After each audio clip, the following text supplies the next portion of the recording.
Hi, everyone. Welcome to a very new segment that we're going to be doing this week called Loan Me Your Eyes. So just to give you a little bit of context of what we're going to be doing this week, we're going to be talking to different people from different ethnicities, different cultures, different colors of skin to get to know a little bit more about who they are and how they live here in the U.S. with all these labels and all these different walks of life that they have here in the U.S. states. So before we begin, I want to introduce our special guest for today, which is, come on in, Raven. Hello, Raven. Hello. How are you? Good. How are you? I am doing great. I want to thank you so much for coming on.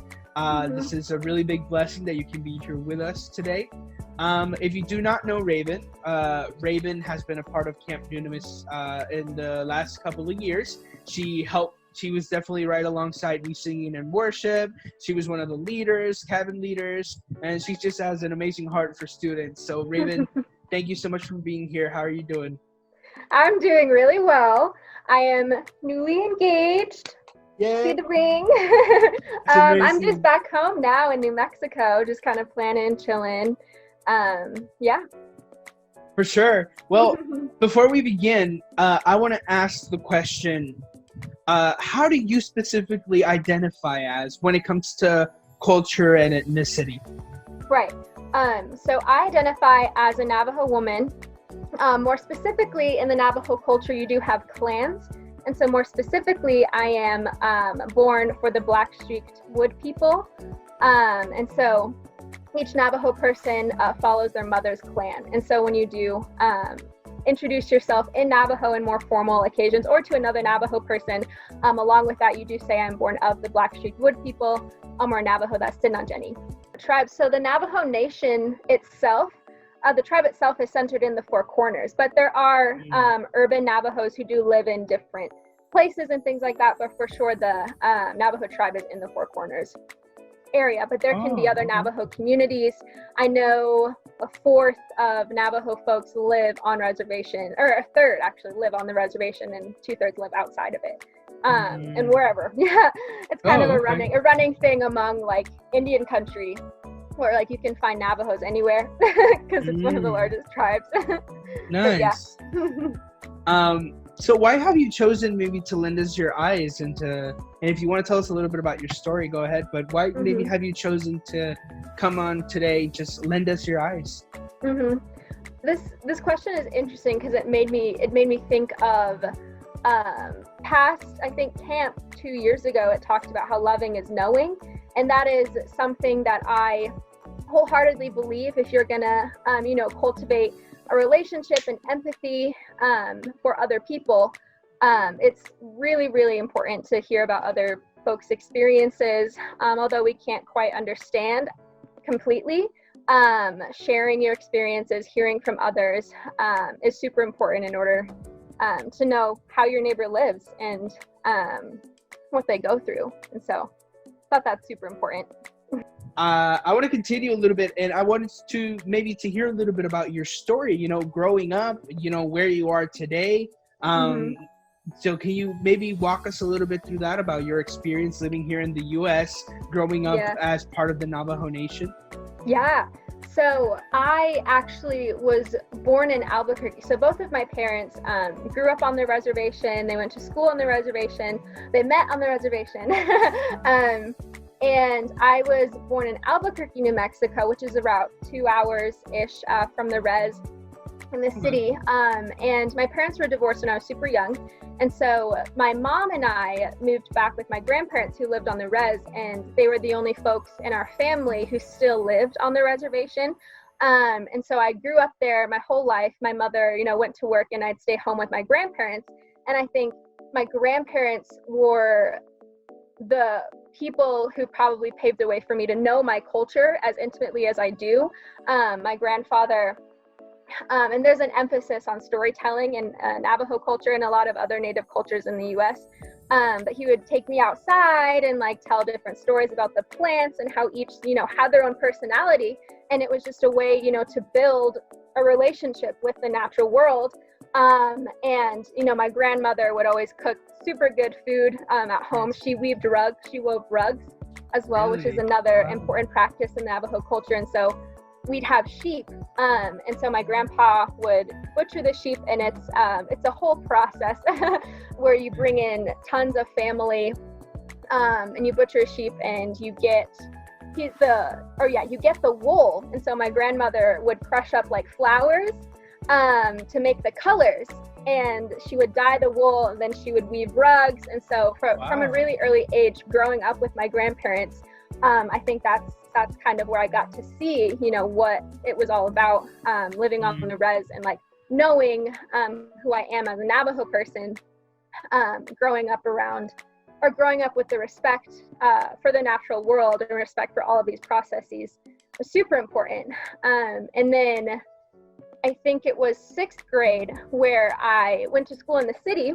And so I went to private school in Gallup, New Mexico, which is only 30 minutes away from my home back in Twin Lakes, New Mexico, which is the part of the res that I lived on, and was exposed to Christianity even more. My family was Christian back home on the res, but it was very hard for a Navajo family to claim Christianity on the reservation because of historical trauma with Protestants and coming to like Native communities and stripping them of their culture and forced assimilation and things like that. And so my mom enrolled me in a Christian school in the city, to where I got to know the Lord just a little bit more in 6th grade, and grew up all the way to senior year.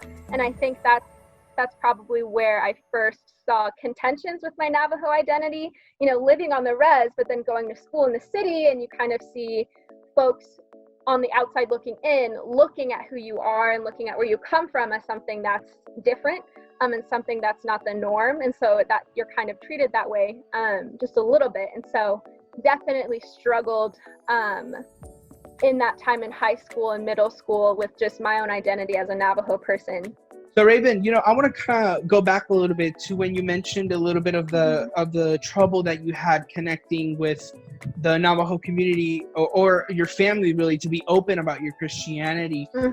How did you kind of, where are you now with that when it comes to reconciling with everything that happened and what that means behind the scenes, because there's always something behind the scenes. At front, you can be like, hey, yeah, I'm okay with this. But behind the scenes, there's always something going along. So maybe can you walk us a little bit? How was that experience for you?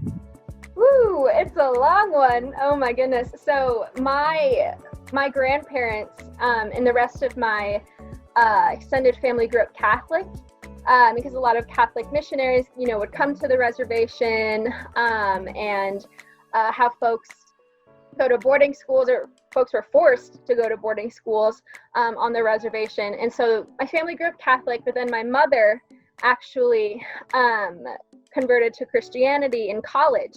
And so she was kind of the person in my family to make that switch, to introduce Jesus in a different light. And so she communicated that to my grandparents, and my grandparents have always, believed in Jesus. They've always believed in a God. And so that was kind of unique growing up on the reservation, because the Native American church is super big in the Navajo Nation. And that's the belief there's a belief in a creator, but not necessarily in Jesus Christ. And they sort of view Christianity as the white man's religion. And so when my family, extended family, would come over again for like chapter meetings, or if we hosted like a big thing, there was always tension there. And especially once they, found out I attended a Christian school in the city, they kind of would ask, how does it feel to hang out with white people? And there was a lot of tension there in terms of, if you're a Native person, you're not supposed to be Christian. If you're a Native person, you're betraying your ancestors by becoming Christian, because it was Christians historically who oppressed Native people and who misused the Bible to sort of do all these horrible and wicked things to Natives. And so I think from an early age, I didn't really understand it. I didn't really understand Christianity that much either, because it was sort of my mom's and my parents' religion. And so I just grew up with it, and I loved it, and didn't really come to know the love of the Lord in 6th grade, and actually at Camp Dunamis and with my mentors at Rehoboth, which is a school that I attended back when. And coming to college, I didn't understand the mercy and sovereignty of the Lord until then, because I actually almost lost my faith, growing up or with knowing about, the historical trauma, and kind of asking the question, well, why would a God who's so loving and who's so just, allow something like that? And yeah, I think growing up as a Native person, knowing these things, but also being a Christian, that was one of the hardest things to sort of reconcile in my own faith, and recognizing that God is sovereign and God is just, and there's a purpose. Although I don't understand it, I can't expect to comprehend everything. There is a purpose with God, and without God there is no purpose in anything, and any of those things happening. And so recognizing for sure his sovereignty and over all of those things was the hardest decision, and one of the hardest things I've had to deal with as a Christian who also identifies and who was made uniquely as a part of the Navajo community. I think it's a good opportunity to maybe talk a little bit to the kids who are watching this right now. Do you have any advice for kids who are kind of going through that same struggle? I would say, be honest with yourself and with other people. For a long time, I knew I had these feelings and I had these, discomforts with all these other things. And once I was honest with other people around me, with my mentors, with my family, then you could start a conversation, sort of unraveling all of those things and being honest to God as well. I was coming to the Father, super kind of tippy-toey and like kind of polite, but then you read the Psalms. The Psalm was also a big influence, a big influence on me in terms of, seeing how King David came to God with all of these things. And so being honest with the Lord as well as to why do I feel this way? Why is this happening? But for sure, telling someone and talking about it is what helped me and what helped it get started. So Raven, I know it's a little bit hard to gloss over everything that's going on right now in our community when it comes to COVID, when it comes to the protests, and when it comes to all the other stuff that has happened across our country in the span of 6 months. Right. But I do want to ask you, how have current events, everything in general, affected you? And if you want to maybe express a little bit about your community, but specifically I want to hear, how has current events affected you as Raven? It's a lot of weight to start out with that, with everything going on with, COVID, with, a shift or social change that's going on right now as well. It's definitely a lot of weight, especially as a person who is interested in policy, who's interested in government. It's sort of shaken, a lot of the things, and has sort of created a deeper urgency for me. Just as a person who wants to go into tribal public policy, because a lot of that isn't working right now, and it isn't benefiting the people, especially in the nation, with how they have responded to coronavirus. I think there is a lot of fear as well. I do, have a grandfather who we are trying to figure out, who wants to be home, on the reservation, but we have him in Albuquerque, New Mexico right now, just because of that fear and just because of how bad it is on the res right now. And so there's a lot of fear and there's a lot of weight and a lot of uncertainty, as I've spoken on in terms of my career and in terms of responses, because it kind of feels like I don't know what to do, and that everything is so big that it's kind of hard to see myself as an individual and see what kind of impact I can make on that right now. And the coronavirus, especially, for the Navajo Nation right now has the highest per capita in the United States in terms of infection rates and death rates. And on top of that, you add, not good access to clean water on the reservation already. Not good access to electricity is exacerbating that, because a lot of folks can't wash their hands, they can't wash their food.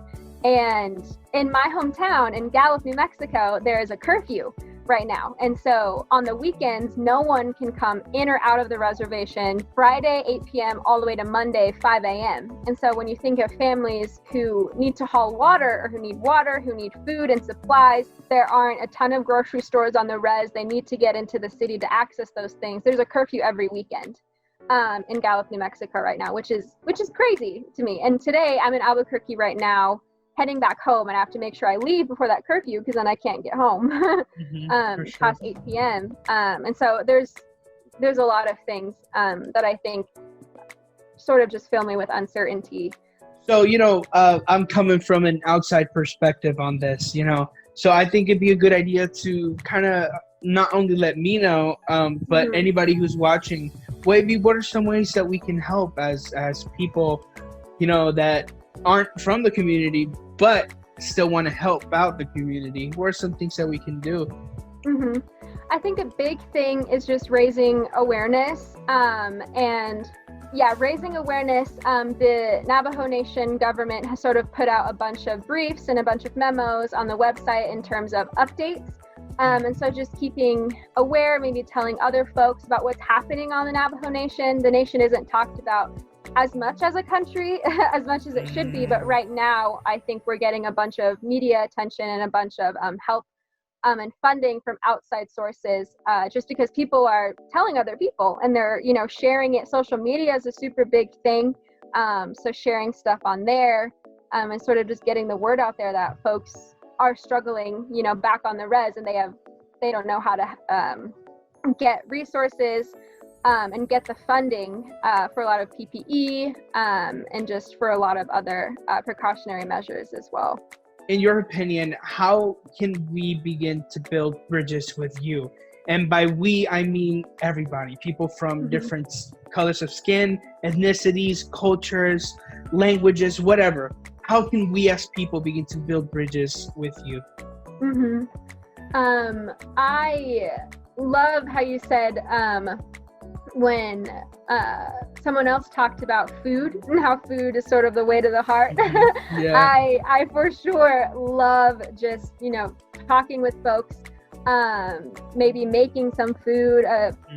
The process of making food is super important in Navajo culture, as I'm sure it is in other cultures as well. And it's for sure a way to get to know another person and just having conversations with them. I think in terms of an approach, I think approaching me first and foremost, as someone who's created in the image of God, even before, my cultural identity, that's something that I think is super important to recognize as well. For sure. It's funny that you say that, because me as Puerto Rican, it's the same thing with my family. I've had some of the most amazing conversations with my grandma or with my mom when it comes to making food, because in Puerto Rico it's the same thing. The product is important, but the process is crucial. And that's and hey, that's a good way of looking at life too. The end product is important, but the process is where bridges are built. So how do we get from point A to point B? To have those conversations. Well, Raven, I just want to thank you one final time for joining us today. Thank you for letting us into your culture, but most importantly, thank you for loaning us your eyes. And to the students that are watching right now, I want to invite you to check out all the other stuff that we're going to have planned for this week. There's so much in store, so please stay tuned. Tonight, we have our first chapel meeting, and throughout this week, tomorrow and the day after that, all the way until Friday, we're going to have even more episodes of Loan Me Your Eyes. And we're going to talk about with different people from different ethnicities, cultures, and some cultures that maybe you don't know anything about. So stay tuned for all that. All the information on all our social media is going to be in the description, either below or above. Raven, any final thoughts that you want to say? Anything you want us to know about you? Final thoughts? No, but oh my gosh, have a good week at camp. Ask those questions, get to know each other. It's For sure. It's pretty wonderful. But yeah, Yeah. thanks for having me. Hey, thank you, Raven. Have a good day. Bye-bye. Yeah, bye.